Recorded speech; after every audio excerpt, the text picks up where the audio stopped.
نبی علیہ السلام کی بیوی تھی اور ان کا نام ہند بنت ابی امیہ تھا، مخزومیہ اور قریشیہ، اور یہ بھی دین اسلام کے آغاز ہی میں مسلمان ہو گئی تھی،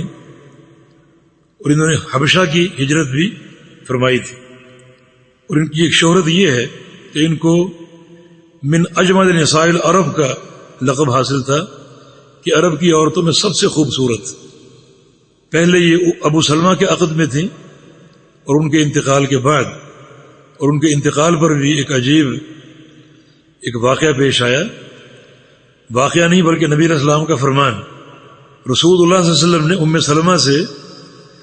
ابو سلمہ کے انتقال کی تعزیت کی تھی، اور ساتھ فرمایا کہ ایک دعا تم پڑھا کرنا،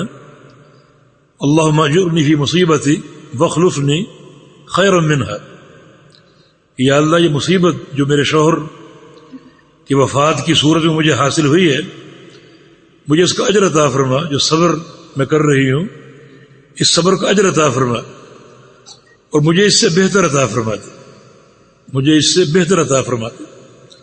ام سلمہ فرماتی ہیں کہ میں یہ دعا پڑھنے لگی، جب یہ لفظ آئے کہ مجھے اس سے بہتر عطا فرما دے، تو میں نے سوچا کہ ابو سلمہ سے بہتر کون ہو سکتا؟ ابو سلمہ میرا بہترین شوہر تھا،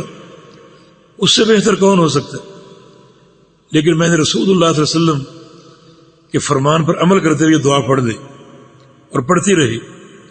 اور جب میری عدت ختم ہوئی تو میرے گھر پیغام آیا